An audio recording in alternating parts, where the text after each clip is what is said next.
खबरों को विस्तार से देखते हैं तो देश में आज प्रोजेक्ट टाइगर के 50 साल पूरे हो गए। इसको लेकर मैसूर में 3 दिनी कार्यक्रम का प्रधानमंत्री नरेंद्र मोदी ने शुभारंभ किया। प्रधानमंत्री बाघ गणना 2022 के आंकड़े भी जारी कर चुके हैं।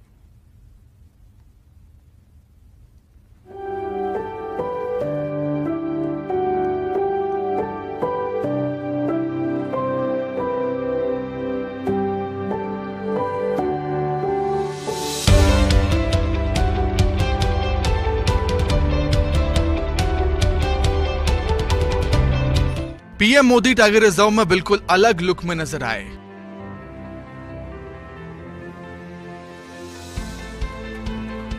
वो दूरबीन से टाइगर रिजर्व का नजारा देखते भी दिखाई दिए।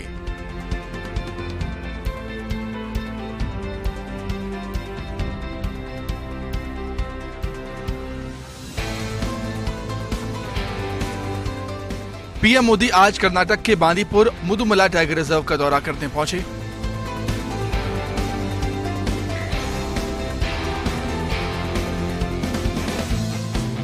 पीएम ने यहां बाघों को बचाने के लिए 50 साल पहले शुरू किए गए प्रोजेक्ट टाइगर की सालगिरह पर कार्यक्रम का उद्घाटन किया।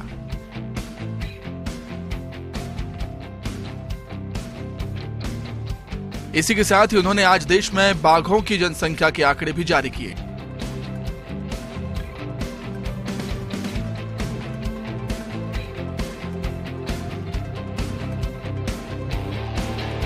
इसके साथ ही देश में बाघों की संख्या बढ़कर 3167 हो गई है। इस दौरान पीएम मोदी ने संबोधित करते हुए कहा कि देश में 4 साल में 200 बाघ बढ़े हैं। पीएम मोदी ने कहा कि जब दुनिया भर में बाघों की आबादी घट रही है तो भारत में क्यों बढ़ रही है। ये जो टाइगर की संख्या का आंकड़ा हमने छुआ है, जो देखा है, हमारा ये परिवार का विस्तार हो रहा है, ये गौरवमय पल है। मैं आप सबसे आग्रह करता हूं कि इन टाइगर के सम्मान में अपने स्थान खड़े होकर के हम टाइगर को स्टैंडिंग ओवेशन दें।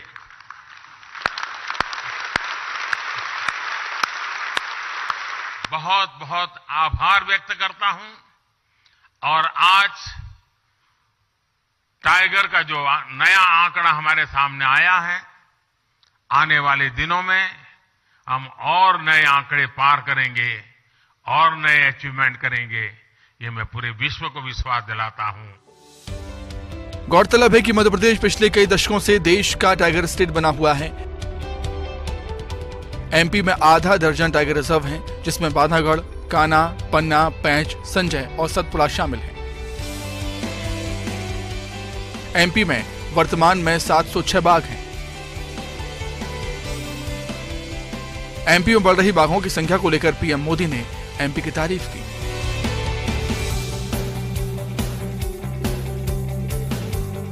वहीं एमपी को टाइगर स्टेट बनने पर सीएम शिवराज सिंह चौहान ने कहा कि यह गर्व का विषय है। बाघों के संरक्षण के लिए मध्य प्रदेश हमेशा आगे रहेगा। टाइगर मध्य प्रदेश में जिंदे हैं और लगातार बढ़ रहे हैं। देखिए, ये अपने देश की संस्कृति और सोच है कि ये धरती केवल अपने लिए नहीं है, मनुष्यों के लिए, ये प्राणियों के लिए भी है। और इसलिए हम कहते हैं प्राणियों में भी सद्भावना हो, जियो और जीने दो, तो केवल इंसानों को नहीं, आखिर पशु पक्षियों का भी तो कोई हक है। और इसलिए खुशी की बात है, मध्य प्रदेश टाइगरों के संरक्षण और संवर्धन में देश में आगे हैं। हम टाइगर स्टेट के साथ साथ लेपर्ड स्टेट भी है, अब चीता स्टेट भी है, बल्चर स्टेट भी है, घड़ियाल स्टेट भी है। लेकिन टाइगर स्टेट होना अपने आप में गर्व का विषय है और टाइगर के संरक्षण में लगे हुए सभी साथियों को बहुत बहुत बधाई। पीएम मोदी 2023 के पहले 4 महीने में 8वीं बार कर्नाटक के दौरे पर हैं। प्रोजेक्ट टाइगर के 50 साल पूरे होने पर वे बांदीपुर बाघ अभ्यारण्य का दौरा करने के लिए पहुंचे। कर्नाटक में अगले महीने ही विधानसभा चुनाव होने हैं। Bureau report, news 18।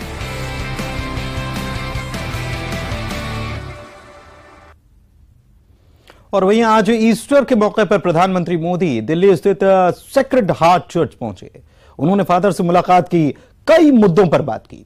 चर्चा में मौजूद लोगों ने गर्मजोशी से चर्च में मौजूद लोगों ने पीएम का स्वागत किया। पीएम मोदी को चर्च की तरफ से फूलों का गुलदस्ता दिया गया। इसके अलावा प्रधानमंत्री ने चर्च के अंदर पौधारोपण भी किया।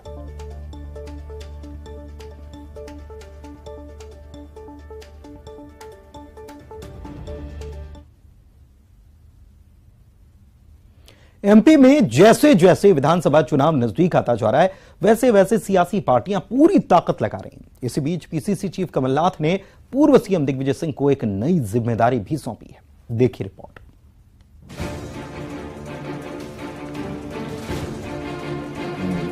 एमपी विधानसभा चुनाव की हलचल तेज हो चुकी है। सियासी पार्टियां अभी से बिसात बिछाने में जुट गई हैं। प्रदेश में बीजेपी और कांग्रेस के बीच कांटे की टक्कर है।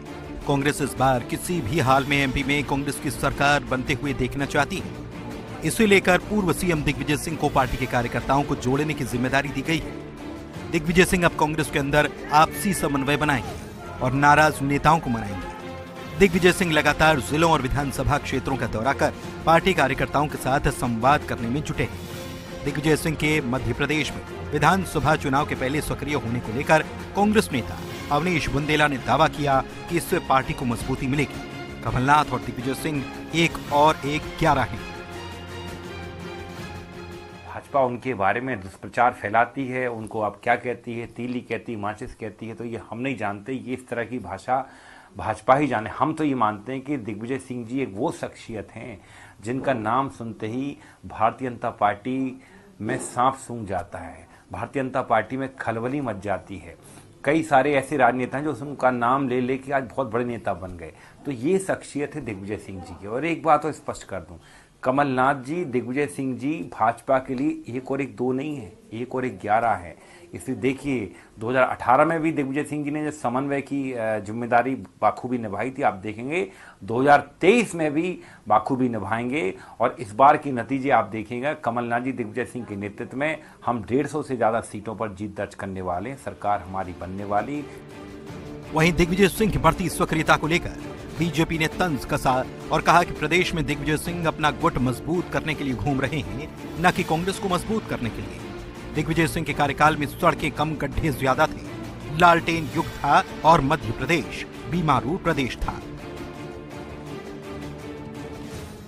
कमलनाथ जी ने दिग्विजय सिंह जी को जवाबदारी दी है कि वो मध्य प्रदेश की विधानसभा क्षेत्रों में घूमे, रूटों को मनाएं। लेकिन भारतीय जनता पार्टी के लिए तो खुशी की बात है, क्योंकि जब जब दिग्विजय सिंह घूमते हैं, उनका चेहरा ध्यान आता है, तो लोगों को वही बीमारू प्रदेश याद आता है जो उनकी सरकार के समय था। किस प्रकार से अंधकार वाला प्रदेश था कि जहां लाइट के पते नहीं थे, लालटेन युग याद आता है। वही सड़कें याद आती जहां सड़कें कम, गड्ढे ज्यादा होते थे।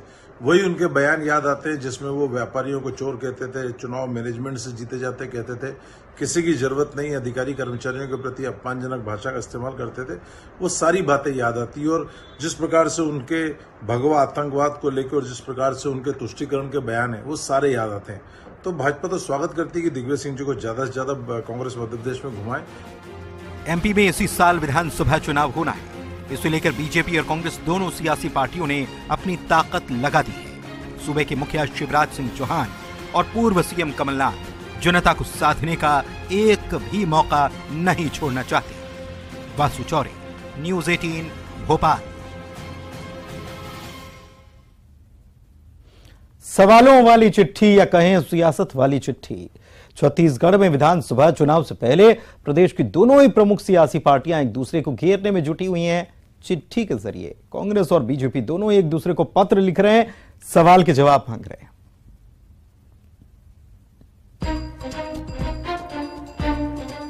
छत्तीसगढ़ में साल के आखिर में विधानसभा चुनाव होने वाले हैं, लेकिन उससे पहले प्रदेश की सियासत गर्म है।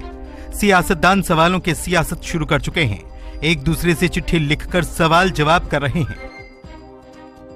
सवाल जवाब का यह सिलसिला उस वक्त शुरू हुआ जब छत्तीसगढ़ के बीजेपी विधायक और नेताओं के प्रधानमंत्री नरेंद्र मोदी से संभावित मुलाकात किए जाने की चर्चा सामने आई। बीजेपी नेताओं की मुलाकात की खबर के बीच सीएम भूपेश बघेल ने नेता प्रतिपक्ष नारायण चंदेल को पत्र लिखा, जिसमें प्रधानमंत्री से 11 बिंदुओं के जरिए चर्चा कर मांग करने की बात कही। इसके जवाब में आज नेता प्रतिपक्ष नारायण चंदेल ने सीएम बघेल को 13 बिंदुओं का पत्र भेजकर जवाब मांग लिया। नेता प्रतिपक्ष ने सीएम भूपेश बघेल से सवाल किया है कि छत्तीसगढ़ को केंद्र सरकार से किन किन योजनाओं के लिए राशि मिली और इसे कहां खर्च किया गया। अब उन्होंने 11 बिंदुओं का प्रश्न हमसे पूछा तो हमने 13 बिंदुओं को जवाब दिया। हमने भी उनसे कुछ प्रश्न पूछे। हमने माननीय मुख्यमंत्री जी से पूछा है, वो बार बार कहते हैं कि हमको केंद्र से पैसा नहीं मिल रहा है, ये राशि नहीं मिल रही है, वो राशि नहीं मिल रही है। अब माननीय मुख्यमंत्री जी से कहना चाहते हैं कि 2019-20 से अब तक केंद्र के सरकार के द्वारा किन किन योजनाओं के लिए कितनी कितनी राशि भारत सरकार द्वारा उपलब्ध कराई गई है और जिसे कहां कहां उपयोग किया गया है, उसे क्या क्या काम कराए गए हैं, प्रदेश की जनता उसे जानना चाहती है। वहीं नेता प्रतिपक्ष नारायण चंदेल के पत्र को लेकर कांग्रेस ने सवाल उठाए हैं। कांग्रेस का कहना है कि सीएम भूपेश बघेल के पत्र का जवाब देने के बजाय बीजेपी सवाल उठा रही है। साथ ही कांग्रेस ने बीजेपी पर सियासत करने के आरोप लगाए हैं। छत्तीसगढ़ में विधानसभा चुनाव से पहले सियासतदान सवालों की सियासत शुरू कर चुके हैं। सीएम भूपेश बघेल ने 11 बिंदुओं पर पीएम मोदी से चर्चा कर उसकी मांग करने के लिए नेता प्रतिपक्ष नारायण चंदेल से गुहार लगाई, तो सीएम भूपेश बघेल के पत्र के जवाब में नेता प्रतिपक्ष ने 13 बिंदुओं पर सवाल पूछ डाले। Bureau report, news 18। इंसान में कुछ कर गुजरने का जज्बा हो तो शारीरिक लाचारी उसकी कामयाबी के आड़े कभी आती नहीं है। ऐसा ही कुछ कर दिखाया ग्वालियर जिले के ब्रिजेश ने। उनके दोनों हाथ नहीं हैं, एक आंख नहीं है, फिर भी वो कमाल के क्रिकेटर हैं।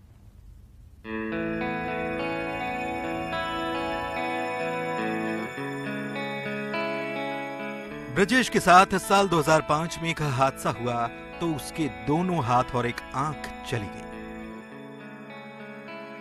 लेकिन यह ब्रजेश का जज्बा ही था कि उसे इस हादसे के बाद भी न सिर्फ जीने की बल्कि जिंदगी में कुछ बेहतर कर गुजरने का हौसला मिला। शुरुआती दौर में जब ब्रजेश ने पढ़ना शुरू किया तो उसके सामने समस्या थी कि वो लिखे कैसे। तो उस शुरुआत में उसने पैरों से लिखना शुरू किया। ब्रजेश बताते हैं कि पहले पहल तो उन्हें काफी कठिनाई आई, लेकिन धीरे धीरे प्रैक्टिस होती गई और बाद में उन्होंने अपने दोनों हाथों के बीच कलम दबाकर लिखना सीख लिया। ब्रजेश ने 10वीं 12वीं करने के बाद ग्रेजुएशन की पढ़ाई की और अब वे सिविल सेवा की तैयारी कर रहे हैं। 2005 की घटना है। जब मैं छोटा था तो गांव में बारात आई थी, उस समय ये घटना हुई थी। तो मैं अपनी भैंसे चरा के आया था, तो मैं नहाने गया था स्कूल पर, तो वहाँ पर ही मेरे को फटाका मिला जो बारात वाले छोड़ गए थे, उससे ये घटना हुई। तो तुमने उसको चलाया था? Yes sir. तो उससे के दोनों हाथ चले गए? मेरे दोनों हाथ और एक आंख चली गई थी। मेरे घर वाले ने सपोर्ट दिया कि तू आगे कुछ कर। मैंने फिर आगे पहले पैरों से लिखना शुरू किया, उसके बाद धीरे धीरे मैं पैरों से लिखना सीखा। उसके बाद मेरे को इच्छा जागृत हुई कि मैं हाथों से भी लिखना शुरू किया। फिर मैंने हाथों से लिखकर मैं आगे मैंने फिर अब आज अच्छे हाथों से लिख रहे हो? हाथों से अच्छे लिख के फिर मैंने 10th पास किया। 10th पास हुआ, मैंने सोचा अच्छे नंबर 10th पास हुआ। उसके बाद मैंने 12th की, 12th के बाद मैंने BSc की। ब्रजेश की सबसे बड़ी खूबी यह है कि वे बेहतरीन क्रिकेटर हैं।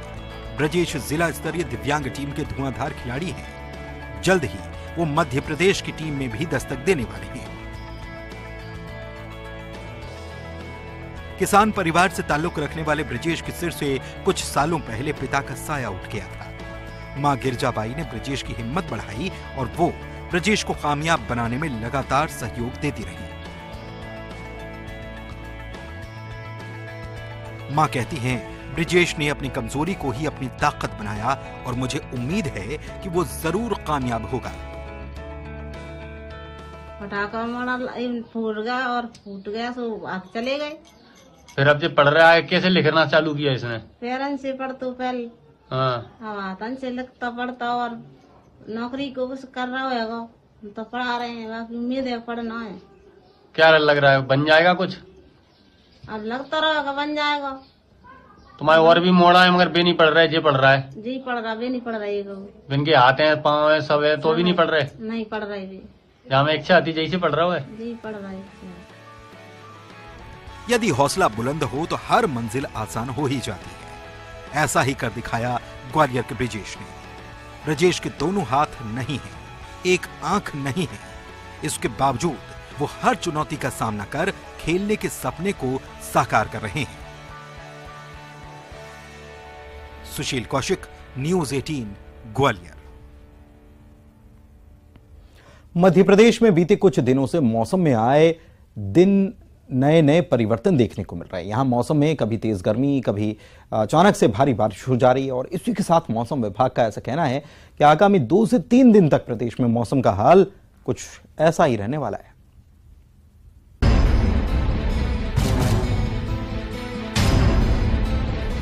एमपी में एक बार फिर मौसम ने करवट बदली है। प्रदेश के कई जिलों में जोरदार बारिश हुई। बैतूल में रविवार को मौसम का मिजाज बिगड़ गया और तेज हवा के साथ वर्षा और ओले बरस पड़े। आमला विकास खंड के 6 से 8 गांवों में करीब 20 मिनट तक ओले गिरे, जिससे खेतों, सड़क और छतों पर ओलों की चादर बिछ गई।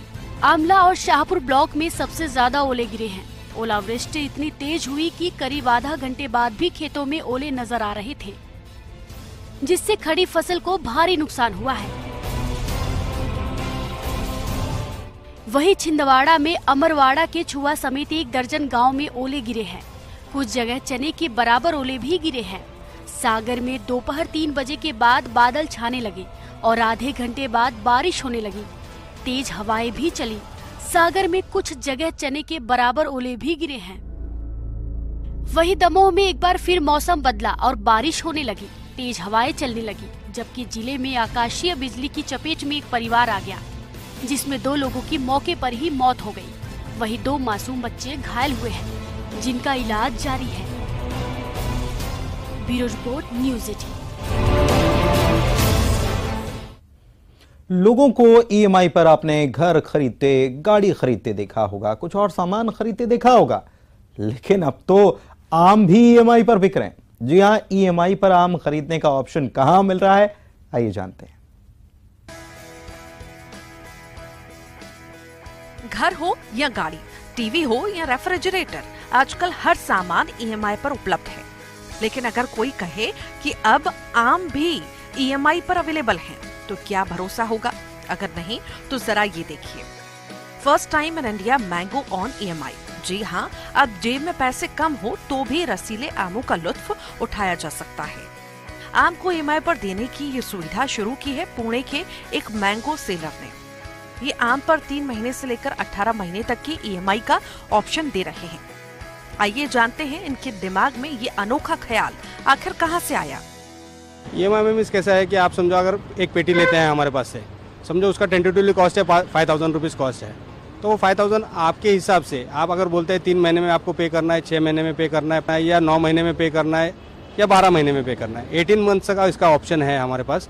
18 मंथ्स तक आपको जब जो भी ऑप्शन चाहिए वो हम उसमें सिलेक्ट करके दे देते हैं। हमने लॉकडाउन में देखा कि लॉकडाउन में क्या हो गया था कि लॉकडाउन में करीबन 3 साल का पीरियड जो था उसमें हमारा जो बिजनेस था वो नियर अबाउट हाफ की, ये सब कस्टमर को तक पहुंच सके, वो हिसाब से फिर हमने ईएमआई सिस्टम का ये ऑफर चालू किया। ये आम भी आम नहीं, बेहद खास है। इस दुकान पर अल्फांसो यानी हापुस आम मिलते हैं, जिसका रेट 600 रुपए प्रति दर्जन से लेकर 1300 रुपए प्रति दर्जन तक है। पेटियों के दाम और भी ज्यादा है, पर ईएमआई की सुविधा से लोगों को पैसे की टेंशन नहीं है। टोटल जितने भी आम हैं ये 600 रुपए से लेकर 1300 रुपए तक का मेरे पास प्राइसिंग का आम है। 6 साइज के अलग अलग हमारे पास आम्स हैं। 6 साइज के उसमें टाइप्स है, साइज अलग अलग रहते हैं, वो हिसाब से उनका रेट्स है। और ये टोटली नेचुरली पके हुए हैं, कोई भी इसमें केमिकल या इसका यूज नहीं होता हमारे यहाँ पे। 600 रुपए क्या दर्जन? 600 रुपए डजन से लेके 1300 रुपए डजन तक का है। अगर एक पेटी खरीदनी हो तो कितना पड़ेगा ग्राहक को? अगर आप पेटी समझो 2 डजन का लेते हैं, 2 डजन का लेते हैं तो फिर 1200 रुपए से स्टार्ट हो जाता है, वो 2600 रुपए तक चला जाता है। अगर आप बड़ा पेटी लेते हैं, बड़ा साइज का पेटी लेते हैं तो करीबन 5000 से स्टार्ट होता है वो। आम पर ईएमआई की इस सुविधा से ग्राहक भी उत्साहित हैं। लोग इसे अलग सोच बता रहे हैं और ईएमआई पर आम की खरीदारी भी कर रहे हैं। नहीं, सवेरे से टीवी में देख रहा है, ऐड आ रहा है, मैं बोले देखेंगे क्या चालू है। न्यूज़ में आया है, मुझे बोले देखेंगे क्या है चालू। ये मैं पहले फर्स्ट टाइम देखा मैं ईएमआई आम पे। अब सबको सब ईएमआई में सब मोबाइल मिलता है, कार मिलता है, ये भी अच्छा है। सुविधा अच्छा है। ये तो बढ़िया कंसेप्ट इन्होंने चालू की है फर्स्ट ऑफ ऑल, क्योंकि हमारे दिमाग में कभी ऐसे आया नहीं था कि अरे EMI पे आम मिलेगा। ये थोड़ा सा अलग बट यूनिक कॉन्सेप्ट है, तो ये बहुत अच्छा लगा सुन के कि चलो अभी EMI पे आम मिलेगा। ग्राहकों को EMI की ये सुविधा भी आ रही है। ये अनोखा आइडिया है, इससे बिक्री भी बढ़ेगी और ग्राहकों को आसानी से रसीले आम मिलेंगे। Bureau report, news 18। आम के सीजन में आम खा लो और उसके बाद सीजन निकल जाने तक उसकी EMI भरते रहो, कोई दिक्कत परेशानी वाली बात नहीं है। एक अफवाह कैसे आस्था बन जाती है, जबलपुर में ये देखने को मिला। यहां पर एक महिला के पानी पर चलने की अफवाह उड़ गई। लोगों ने सच माना, महिला को मां रेवा की उपाधि दे दी। श्रद्धालु दर्शन के लिए पहुंचने लगे, लेकिन महिला ने जब खुद हकीकत बताई तो सारे भ्रम दूर हुए। चली रेवा मैया जैसे पानी पर नैया, आस्था पार भक्त पहुंचे हैं द्वार। दूर हुए सारे भ्रम, नदी में पानी था कम। सिर्फ अफवाह थी उड़ी, नहीं थी कोई सिद्धि। पानी के ऊपर चलती इस बुजुर्ग महिला को जिसने भी देखा दंग रह गया। भला ये कैसे संभव है? सभी ने इसे चमत्कार माना। महिला के नदी में चलने का वीडियो सोशल मीडिया पर वायरल होने लगा। लोगों ने अफवाह उड़ा दी कि जब ये नर्मदा में स्नान करती हैं तो पानी में भीगती नहीं, पानी पर चलती हैं। तिलवारा घाट पहुंचते पहुंचते लोगों ने इन्हें मां रेवा की उपाधि दे डाली। यहां आश्रम में इन्हें ठहराया गया। लोग दर्शन के लिए आने लगे। इतनी भीड़ लगी कि पुलिस को मोर्चा संभालना पड़ा। आज मैं घर पे था तो मेरे को सूचना प्राप्त हुई कि नर्मदा जी में कोई माता जी बुजुर्ग हैं जो पानी में चल के आ रही हैं, तो मैं वही यहाँ देखने आया हूँ। मैं चाहता हूँ मैं भी माता के दर्शन कर लूँ और यहाँ पे हजारों की संख्या में भीड़ है। यहाँ हजारों की जनता तिलवारा घाट में इकट्ठी हुई है। सुना है सवेरे से कि नर्मदा मैया आ रही है यहाँ। नदी में पानी के ऊपर भला इस तरह कोई कैसे चल सकता है? क्या वाकई ये बुजुर्ग महिला मां रेवा है? इसका जवाब खुद इन्होंने ही दे दिया और जब हकीकत सामने आई तो सभी का भ्रम दूर हो गया। इस महिला ने खुद कहा है कि उसके पास कोई सिद्धि नहीं है और वो एक साधारण महिला है। कोई सिद्धि नहीं है, कुछ नहीं है बेटा। है ना, आप नॉर्मल परिक्रमा करने निकली हो? हाँ, केवल मेरी श्रद्धा से कि मैं।